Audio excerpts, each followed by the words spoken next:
విలువైనటువంటి ఆయన చరిత్ర దొరికేటటువంటి అవకాశం ఉందని చెప్పేసి నేను అనుకుంటున్నా. మొదటిది ఆయన బాల్యం నుంచి విద్యార్థి దశ అంతా గడిపిన కాలంలో ఆయన చేసినటువంటి కుల నిర్మూలన పోరాటాలు ఈ దేశంలో చాలా పెద్ద ఎత్తున నిర్వహించినటువంటి ఘనత ఆయనది.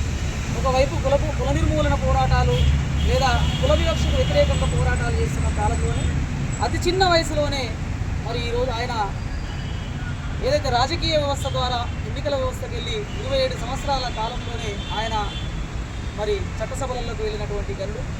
ఆయన చట్టసభలలోకి వెళ్ళినటువంటి ఘనత కూడా చాలా ఒక వెలుగు లేదా ఒక చారిత్రాత్మక సందర్భం.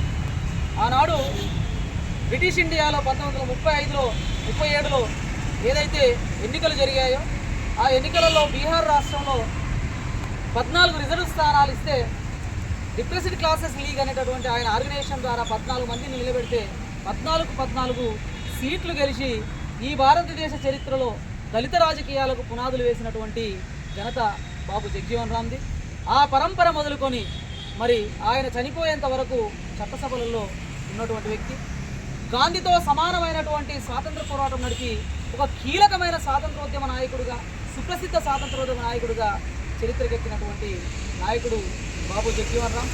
అదే కాలంలో డాక్టర్ బాబాసాహెబ్ అంబేద్కర్ భారత రాజ్యాంగాన్ని రాస్తున్న క్రమంలో బాబు జగ్జీవన్ రామ్ కూడా చాలా కమిటీలలో సుమారు 5-6 కమిటీలలో మెంబర్గా ఉండడం, ప్రధానంగా ధర్మాసన కమిటీ మెంబర్గా ఆయన తీసుకున్నటువంటి లేదా ధర్మాసన కమిటీలో ఉన్నటువంటి చర్చలలో పాల్గొన్నటువంటి తీరు మరి ఏదైతే ఉందో అది భారతదేశ చరిత్రలో మైలురాయని చెప్పేసి నేను భావిస్తున్నా.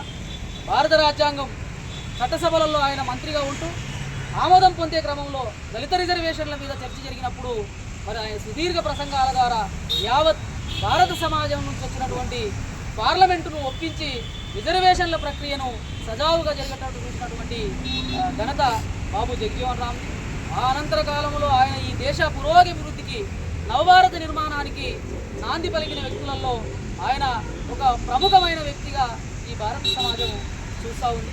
ఎందుకంటే 33 సంవత్సరాల కేంద్ర మంత్రిగా ఆయన చేసినటువంటి క్యాబినెట్ మినిస్ట్రీస్ అన్నీ ఒక కీలకమైనటువంటి శాఖలు. ఆ కీలకమైనటువంటి శాఖలలో ఎవరూ తీసుకురాలేనన్ని ఇప్పటికీ ఆయన తీసుకొచ్చినటువంటి సంస్కరణలు, ఆయన రూపొందించినటువంటి చట్టాలే భారతదేశం అంతా అమల్లో ఉన్నాయని చెప్పేసి మరి మీ అందరూ గుర్తెరగాలి మిత్రులారా.